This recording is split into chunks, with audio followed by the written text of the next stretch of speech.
Panda? Hindi mo binigyan? Ano, panda? Ayaw niya, pinamigay niya. Okay, good afternoon everyone. My name is Romel. And I'm here na i-share sa inyo ang isa sa mga duties natin as a Christian sa church. Kasi di ba napapansin nyo minsan konti lang tayo.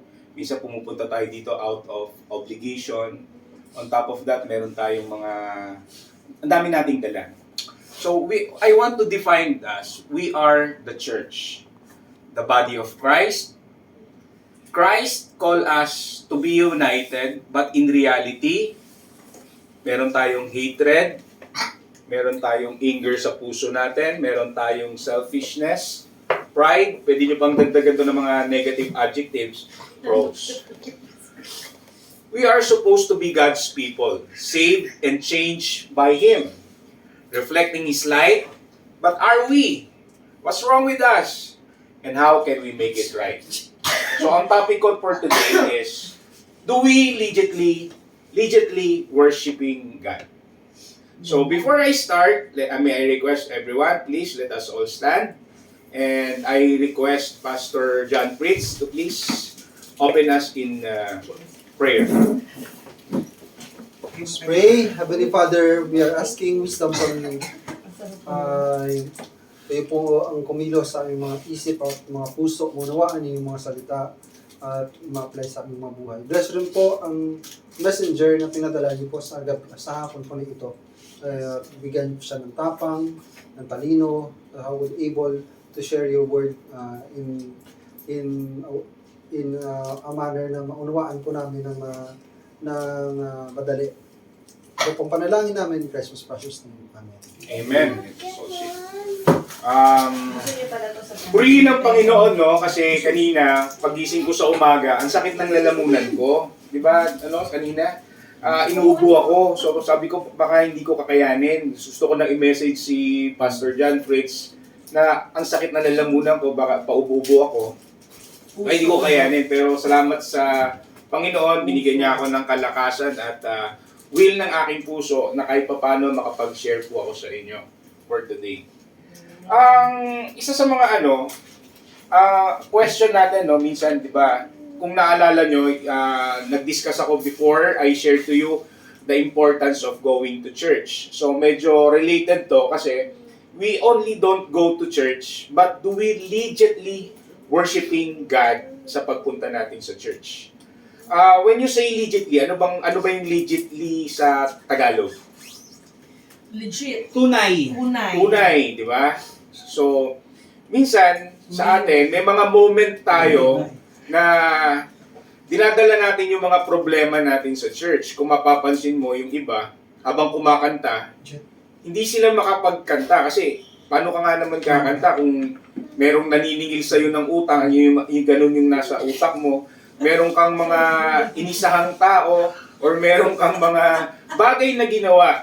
So paano ka, alam mo yun, yung minsan naiiyak ka, ang bigat ng puso mo, kakanta ka na, my Lord, di ba? Parang ang hirap pagsabayin ng kumakanta siya. Then habang nag-worship ka, ang dami mong dinadala. So, I will start with this verse in John chapter 4, 23 to 24. But an hour is coming, and now is, when true worshipers will worship the Father in spirit. Ibig sabihin, yung mga true na nananampalataya kay Jesus sa pamamagitan ng Espiritu Santo at katotohanan, for such people, the Father seeks to be His worshipers. So ano ibig sabihin nito?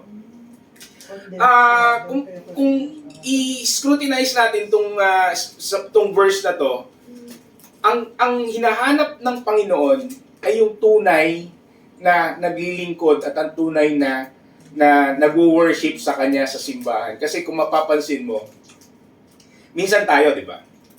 Nagsimba ka na, tama na yon. May gagawin na ako. So, most likely, yung utak natin is nandun sa mga bagay na para sa mundong ito at hindi para sa Kanya. Alam nyo, nung share ko lang, no, kasi isa sa mga naging basic foundation ko ng pagiging Kristiyano ko is way back when nung bata pa ako kay Mamang Carmen. Na-experience ko noon kay Mamang Carmen, napaka-proud niya, hindi lang sa akin, kundi sa lahat ng mga apo niya during that time. There is no dull moment kung saan kasama mo siya. Dahil, alam mo si Mamang, ang dami niyang kwento. Mahilig siyang mag-travel, di ba? Before, pupunta siya ng Negros, pupunta siya ng Metro Manila. After niya ng Metro Manila, pupunta siya sa Negros. Nagbibit-bit siya ng mga apo niya. So, isa ako sa mga nabit-bit niya way back nung, kung maalala ko noon, it's 1988 or 1989. 11 years old yata ako noon or 10 years old. Ang dami yung mga dalang mga paninda. So, si Mamang, is a testimony rin siya kasi wala ring panahon na kakakitaan mo si Mamang noon na nakakatamaran niya yung pagpunta sa simbahan. At her old age, makikita mo si Mamang na nagbabasa siya ng Bible. Hindi ko na nga alam kung nasaan na yung Bible ni Mamang na yun. Kasi yung Bible niya na yun, ang dami niyang sulat. Papansin ko siya noon, ang dami niyang sulat. At si Mamang ay isa sa mga maraming na-share sa mga apo niya. Siguro hindi ko lang maano kay John Fritz, ilang taong ka lang nung time na yon. Pero swerte kami na umabot kami sa time na naging interactive kami kila Mamang. Siguro ako, si Inday, si Manay, si Ricky Boy, si Samson. So yun. So isa sa mga naging basic foundation natin, si Mamang bilang sa Panginoon. So bakit, ano bang ibig ko sabihin? As a parent, tayo yung nagdadrive sa mga anak natin kung paano natin sila palalakihin. Hindi yung the other way around. Kasi minsan, di ba, yung mga bata ngayon, kung mapapansin mo, sila yung nasusunod kaysa sa mga magulang nila. So, nung time namin noon, hindi ko lang alam kung siguro yung sa panahon ngayon, maraming mga tawag dito, maraming distraction. Andyan yung mga computers, andyan yung mga games. Pero most likely kasi kami, wala tong mga bagay na to. So, ano bang gusto kong i-align? Yung pagsisimba kasi natin, minsan kasi sa atin enough na. Pero sa paningin ng Panginoong Hesus, hindi yun enough. Did you really worship me? Is your heart really with me during the time your worship? God is, ang Panginoon ay Espiritu. At ang lahat ng sumasamba sa Kanya, dapat sambahin natin si Kristo sa pamamagitan ng Espiritu at katotohanan. So, nung time na lumalaki kami noon, isa sa mga basic foundation is si Mamang. Wherein talagang kinakitaan ko siya ng kailangan pala magsipag sa church. Kailangan pala magbasa rin ng Bible. I mean, hindi mo siya ma-imagine na ganun di ba? So, yung mga nakakilala kay Mamang na ganun siya ka-straight sa pamamagitan ng kay Kristo is na-i-share niya sa amin. So, maybe you have your own testimony with Mamang Carmen, pero yun yung mga naalala ko sa kanya na nag-instill sa utak ko. Sorry kasi medyo makati yung lalamunan ko. So, medyo mahirap ako magsalita. Then, isa pang verse ng pagiging legit sa is in Ephesians chapter 5, verse 18-21. Sabi dito, and do not get drunk with wine, for that is a dissipation, but filled with the Spirit. So, not necessarily maglasing. Kasi minsan, di ba, yung pagpunta natin sa church, kagaya nga na nabanggit ko kanina, sometimes ang dami nating excess baggage. Pupunta tayo sa church dahil ang dami nating problema sa bahay. May mga nangutang na hindi ka binayaran, na-stress ka. Kuha kayo sa muna. Kuha kayo sa mo. Sige. Vitamin C. Sige na, mo kanina gumanda ang pakiramdam ni Saki. Pinatay ko. I love you, my love, Sitsi. Okay. So do not get drunk with wine, for that is a dissipation but filled with the Spirit. So mapapansin nyo, minsan, meron tayong mga moment na pupunta tayo sa church out of obligation lang. Kailangan nating mag-church. Tell you frankly, may mga tao kasi na iniisip ang pagpupunta sa church is pampaswerte. Hindi naman ganun dapat ang puso natin. Ang puso natin will be directed tayo dapat kay Kristo na pumunta tayo dito sa church because we want to worship Jesus Christ and we want to strengthen our spiritual relationship with Jesus Christ. My brothers and sisters, yung church po natin, this is our fortress. This is just like isa kang pamilyadong tao na umuwi ka sa pamilya mo kung saan doon ka makaka-experience ng physical and mental rejuvenation. Pag sa church naman, this is the only place kung saan tayo makakaranas ng spiritual rejuvenation. At the same time, this is the only place na pwede tayong maging interactive sa kapwa natin kung saan matututo tayo at malalaman natin na yung taong ito ay puspos ng Espiritu Santo. Speaking to one another in psalms and hymns and spiritual songs, singing, making melody with your heart to the Lord. So meaning, kumakanta tayo, hindi naman kakanta ng, kagaya ng sinabi ko kanina, ang dami ng excess baggage sa utak, ang hirap pumuri, ang hirap sumamba sa Panginoon. Kung ang utak mo ay nandun sa mga stress. So, what does the Lord say? About ibigay mo sa Kanya yon. Always give thanks for all things in the name of our Lord Jesus Christ, to God, even the Father, and be subject to one another in the fear of Christ. Alam nyo,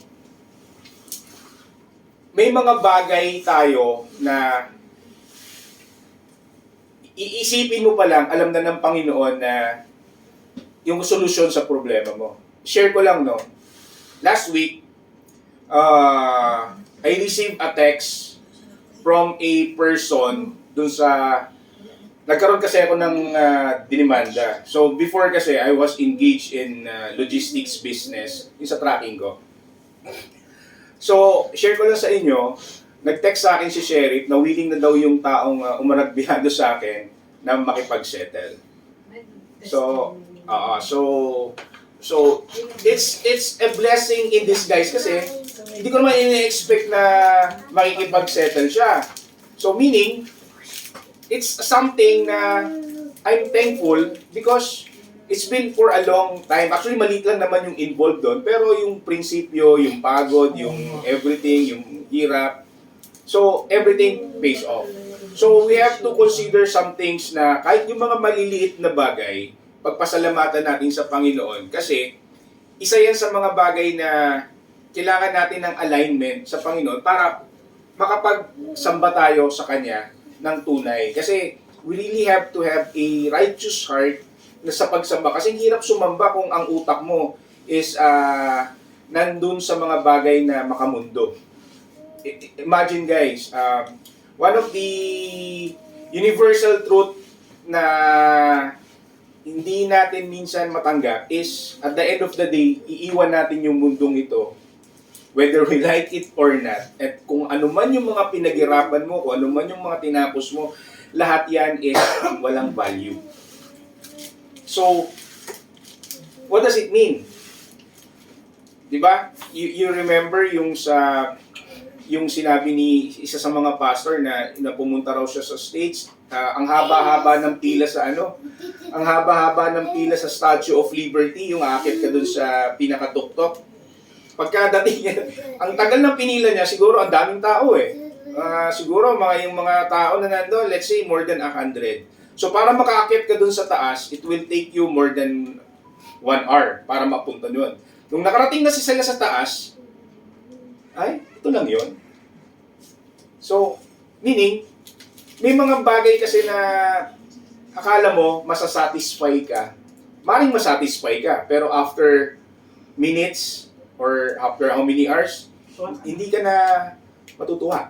Dahil maisip mo, gastos, nagbayad ako ng magkanong, siguro nagbayad yata siya ng mga $50 doon para makaakyat doon sa tuktok ng Statue of Liberty na pinilaan niya ng more than 1 hour. Then pagdating niya sa tuktok, sige na, picture na kayo. Baba. Tapos na. So yun yung mga bagay na akala natin masaya, pero at the end of the day, it's all temporary. It's all temporary. 1 Corinthians chapter 11 verse 1, sabi ni Kristo rito, "Be imitators of me, just I also am of Christ." So, ang nagsasalita dito is si Apostle Paul. So, isa to sa mga matatapang na salita kasi kaya mo ba sabihin to sa kay Brother John, gayahin mo ako kasi sinusundan ko si Kristo. Or pwede nating sabihin to sa mga anak natin na, anak, gayahin mo ito. Kasi tama naman, be imitators of me as I also am of Christ. Kasi tayo ang best example ng mga anak natin. Yun nga, in-example ko kanina si Mamang na naipasa niya sa amin at naipakita niya sa amin. So, it's our generation now na pakita natin sa mga anak natin kung ano ang gusto natin na maging sila pagdating ng panahon.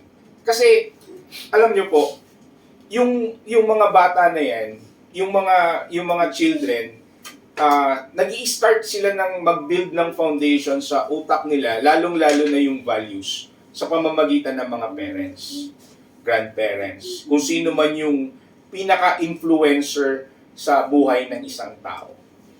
Siguro, bawat isa sa atin dito, may experience kayo kung sino yung isa sa mga tao, maliban sa parents nyo, yung best influencer ng buhay nyo. Di ba? Sharing time naman tayo kasi sabi ko nga, masakit yung lalamunan ko. Sinong gustong mag-share? Halimbawa, si Brother John Fritz, sino yung isa sa mga tao na tiningnan mo nung bata ka, parang in-idolize mo siya. At lahat ng ginawa niya, gusto mong gawin. Like for example, normal naman sa isang bata. Paglaki ko, gusto kong gayahin yung tatay ko.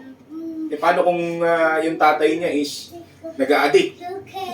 Maring hindi alam yun ng bata, pero eventually, madidiscover niya. Kaya pala nakulong yung tatay ko, nag-a-addict. Di ba? So meron tayong nasa utak natin kung sino yung isa sa mga tiningnan mong tao nung maliit ka. Nakakala mo is ang tingin mo tingin mo talaga sa tao yan. Talagang you're really meron ba? Sige, John Prince. Yung pastor namin sa Negros noon, si Pastor Vidal. Talagang kapag mag-pray talaga siya, yung kilay niya ganun talaga. At yung nakakurbata talaga. Kaya nung may barong ako, nung maliit ako may barong, sinuot ako, proud ako, nag-Sunday school. Yes. Kasi 'di ba minsan nakaka-proud yung taong iniidolo mo, sinusundan mo is little by little nagagawa mo yung mga development kung ano siya at naging paano siya. Diba? Sister Jeanette, share. Kung sino yung tinignan mong tao nung maliit ka, naging idol mo, naging maaring parents mo, maaring tita mo, kapatid mo, or whatever. Lola ko din siya. Why? Anong nagustuhan mo sa lola mo? Ano yung sinundan mo siya? Lola ko, parehas na lola ko. Kasi ang lola ko sa father's side is Jehovah's Witness. Ang lola ko naman sa mother's side is Christian, which is Pentecostal.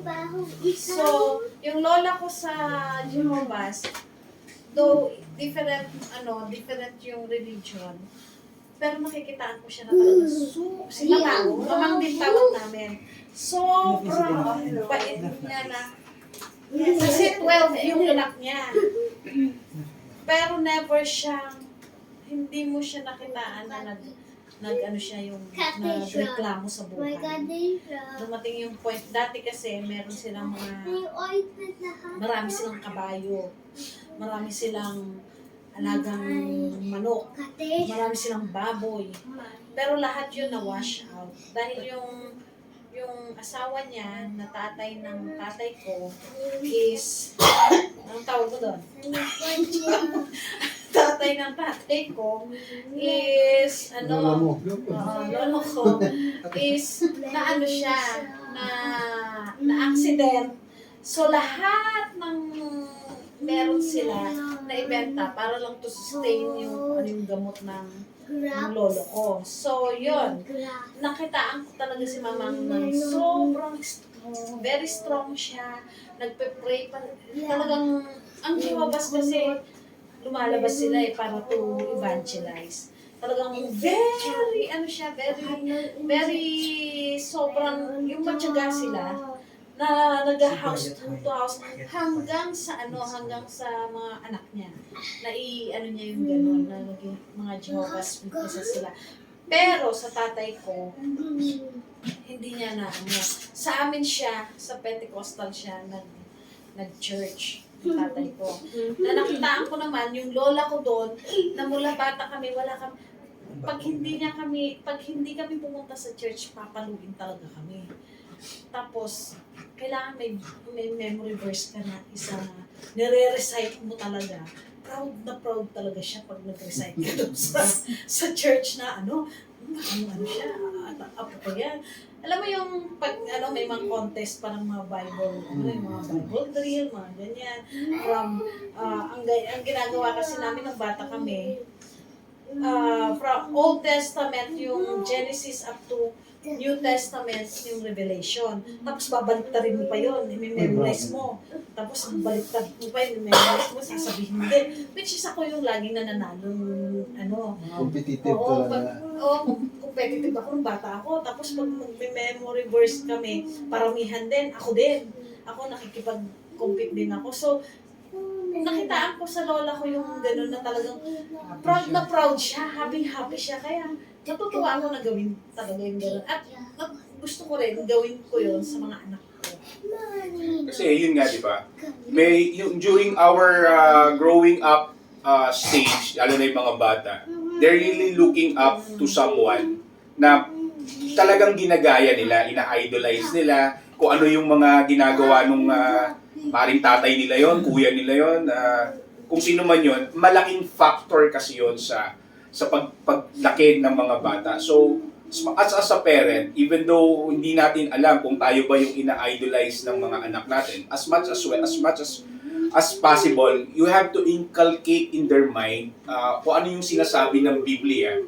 Like say, for example, di ba, children, obey your parents in the Lord, for this is right. This is actually, share ko lang sa inyo, Hindi maganda yung idolize na word para sa atin. I mean, ano ba yung another word for idolize?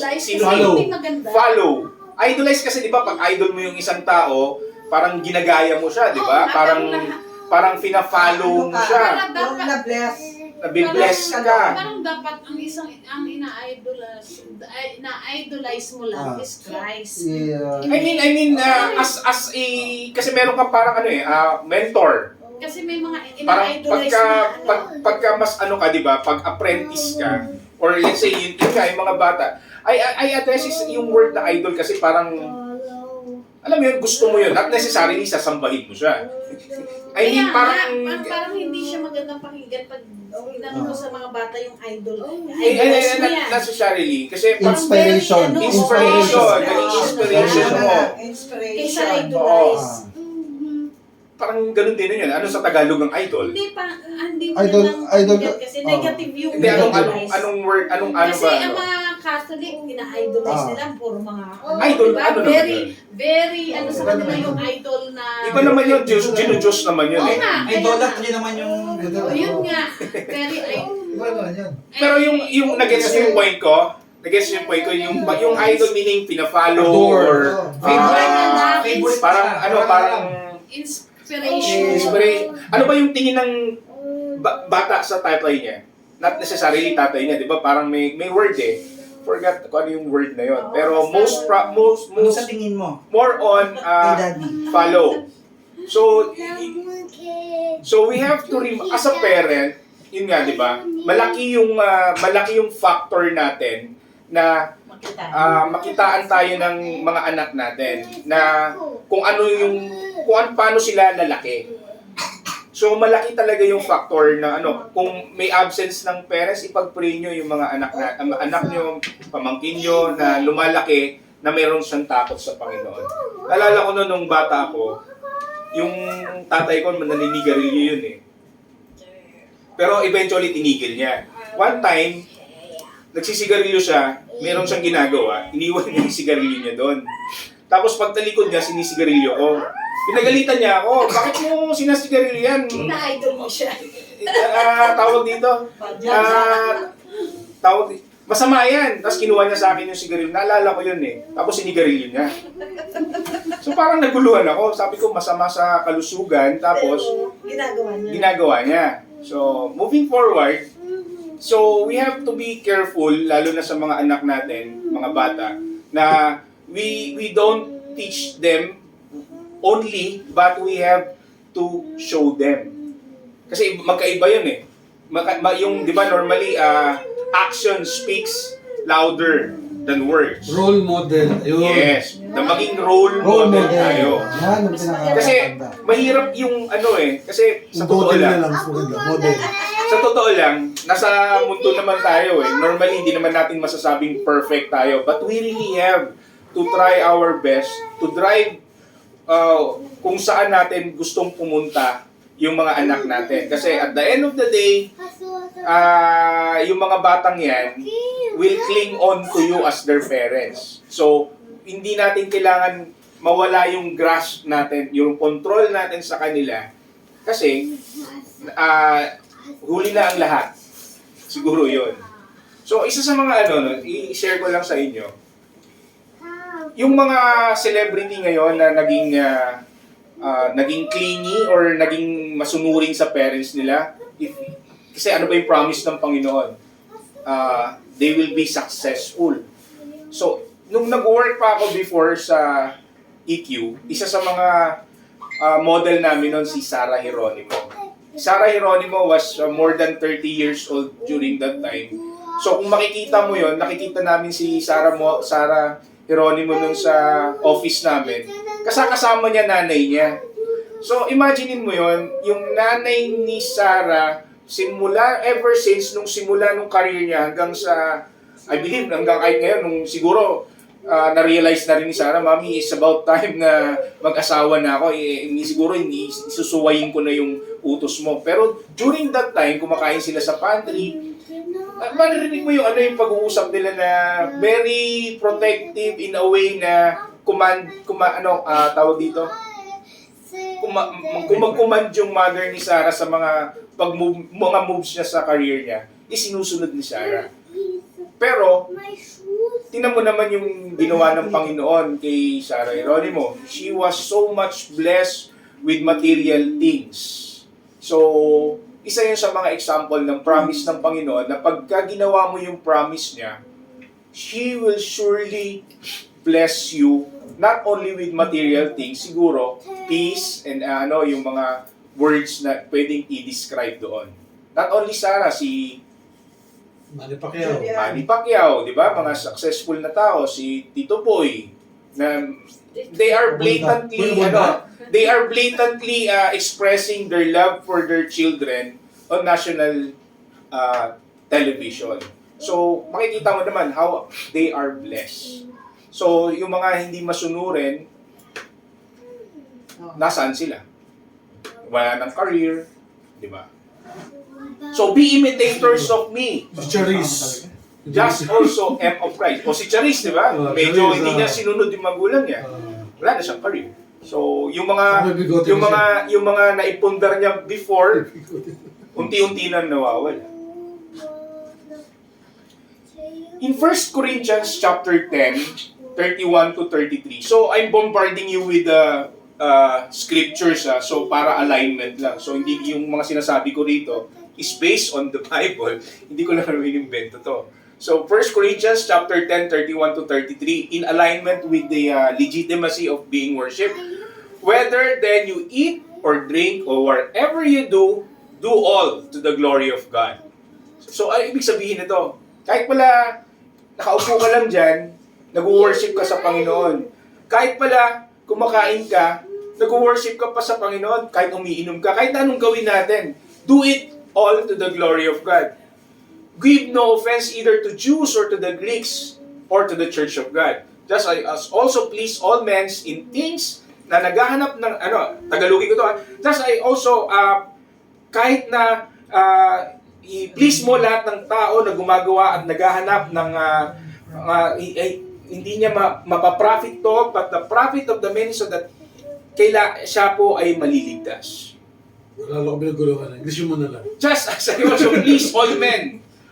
Paano ba Tagalogin to? Just I also please all men. Kung papahalagan niya ang lahat ng tao na naghahanap ng kanyang mapapala at mapapala niya ito sa lahat lahat ng mga ito ay maisisave. The prophet of many, so that they may be saved. On profit, but the profit of the many, so that they may be, sila ay maliligtas. Just as also please all men in things that sin. Give no offense either to Jews or to Greeks or to the church of God. Okay? So, ang bottom line nito is we are glorifying God in whatever we do. Kasi minsan, di ba,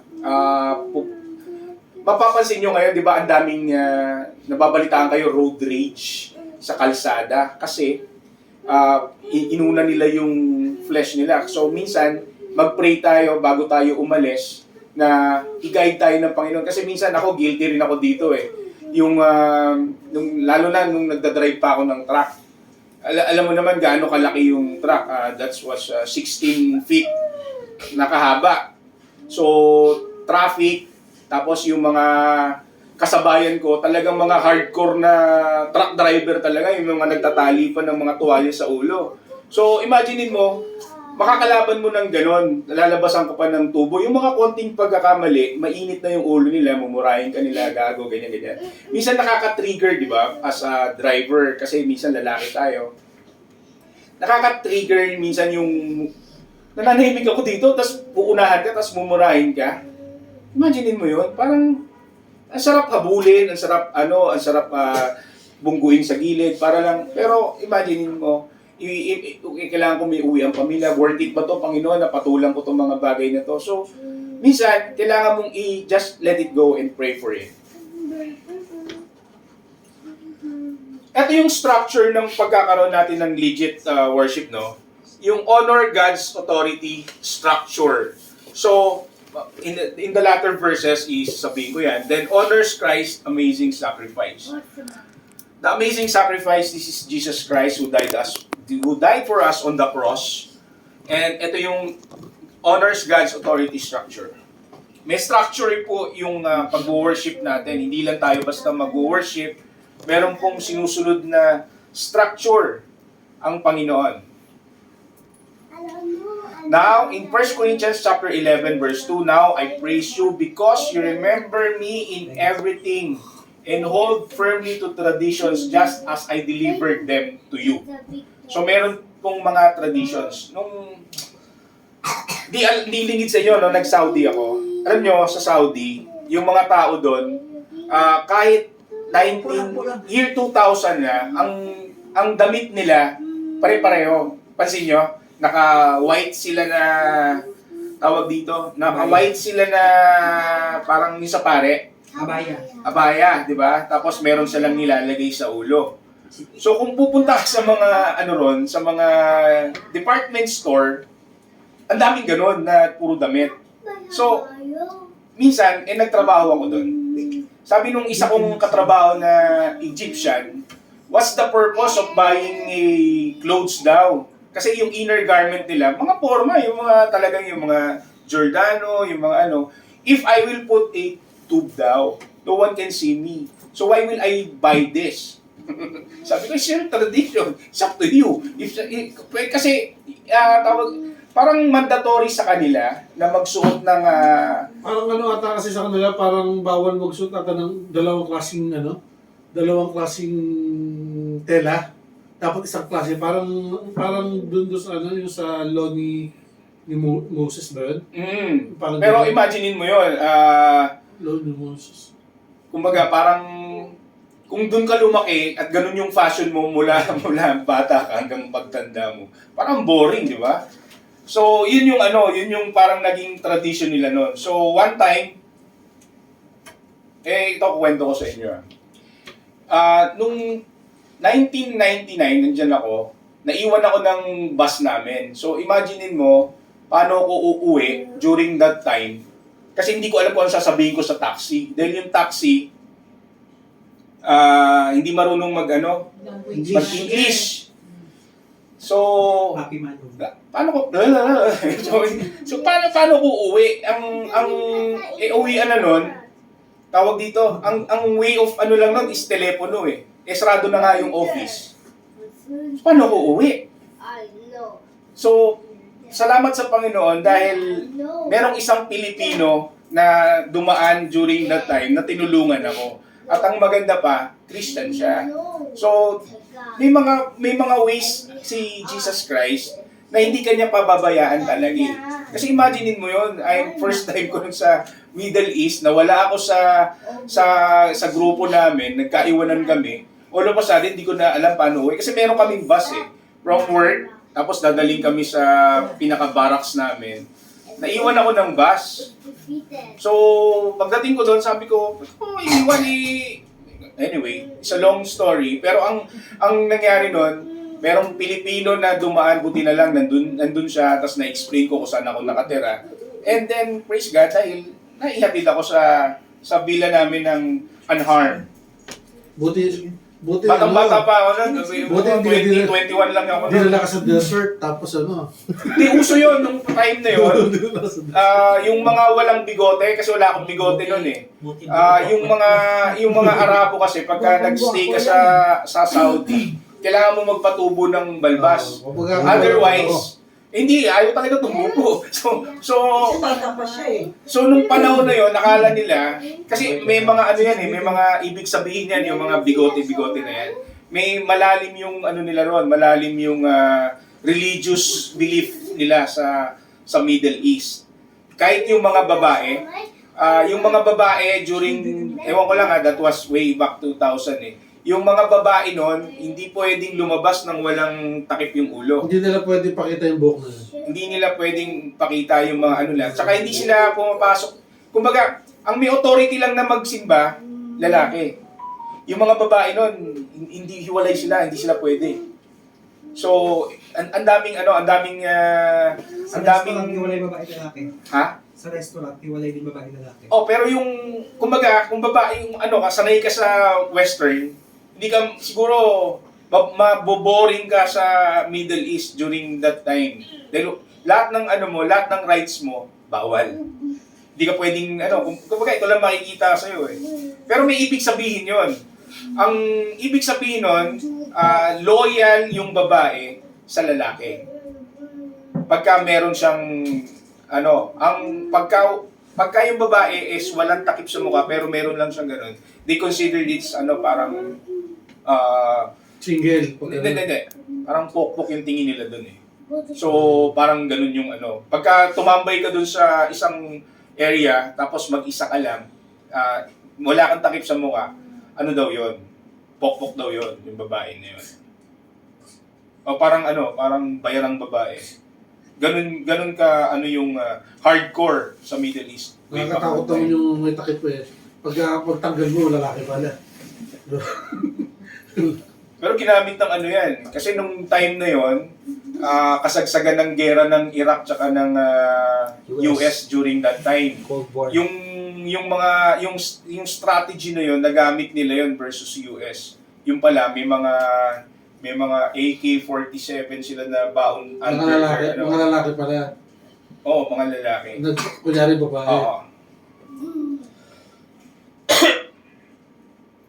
Yun, yung mga traditions na sinasabi diyan. Ephesians chapter 4, 11 to 12.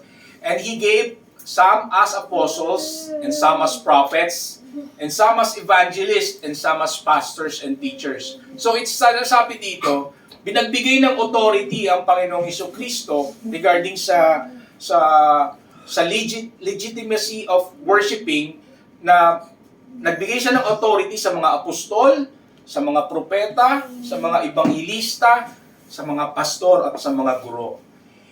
Equipping of the saints for the work of service to the building up of the body of Christ. So the body of Christ, tayo po yun.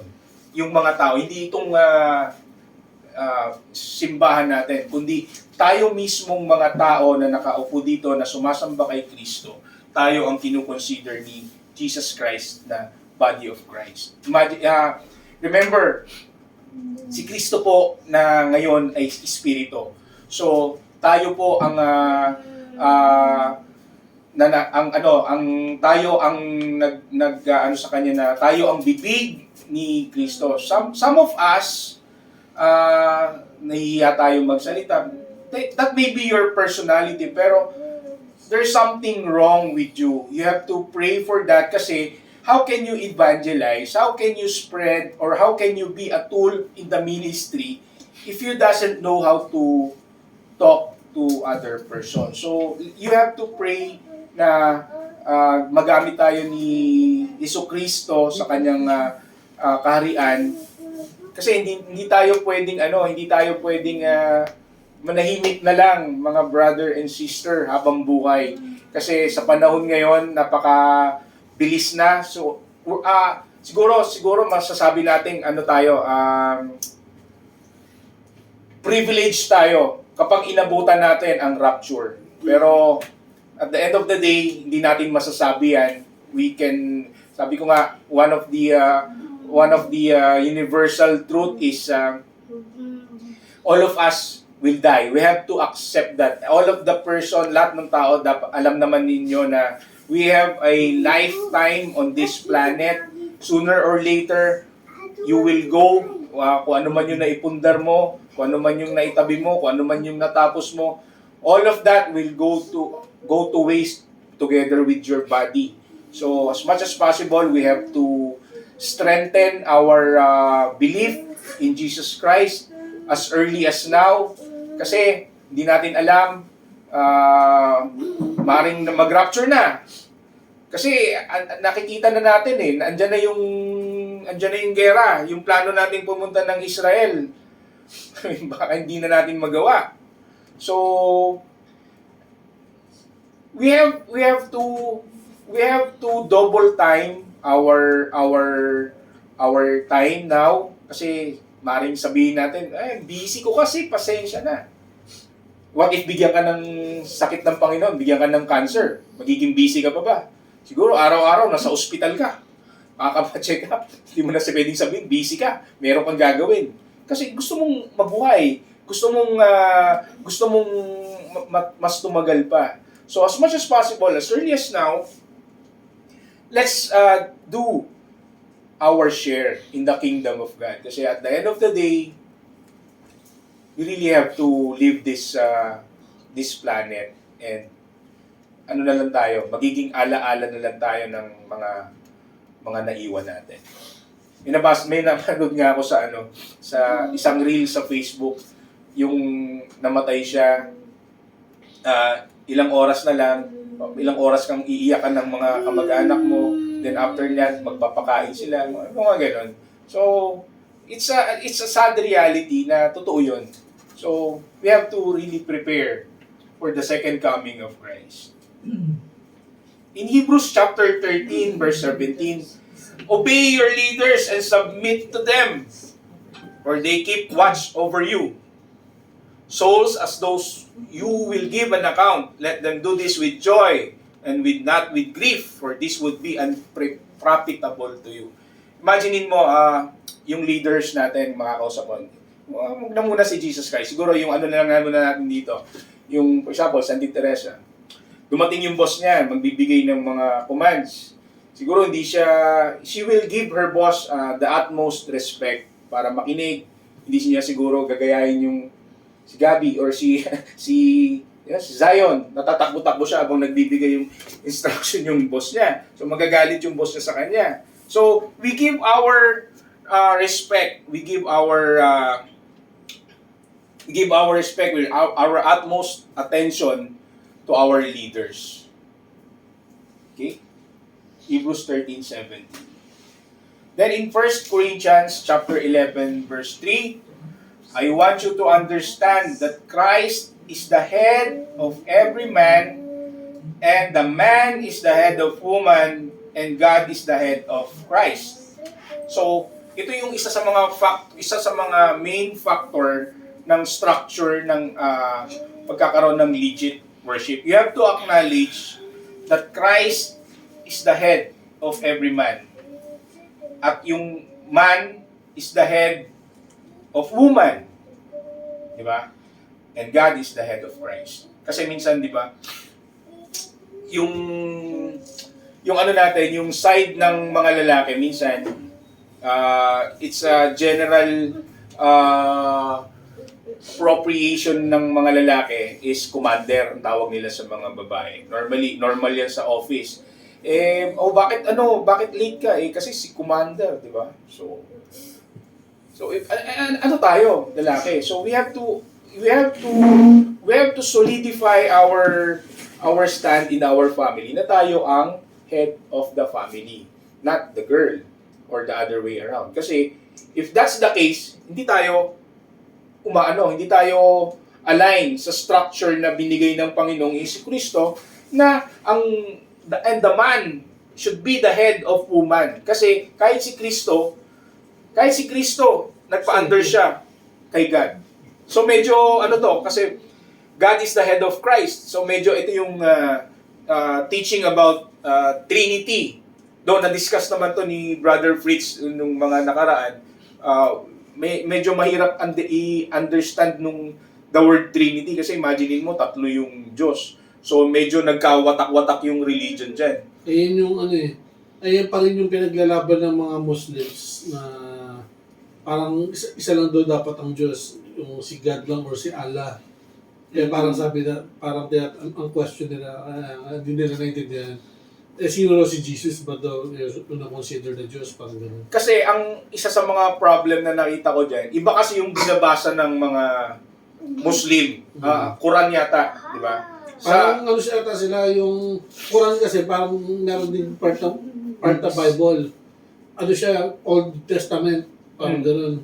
So, wala yung siyempre, sa Old Testament, wala pa naman dun si Jesus. So, parang inaano nila, yung time na dumating si Jesus, parang sasabi naman nila na nire-respect ang nila si consideration Jesus kasi as nila, prophet, parang gano'n. ang consideration nila doon si Jesus Christ at si Allah is the same level lang. Hindi, si Allah is God. Si Muhammad pala, sorry. Si Parang Muhammad, silang prophet. parehong prophet lang. Pero if you will read to him yung the book of John, wherein yung in the beginning was the Word, and the Word was with God, and the Word was God, and the Word became flesh. Yung pa lang dapat maintindihan nila. Sino yung Word?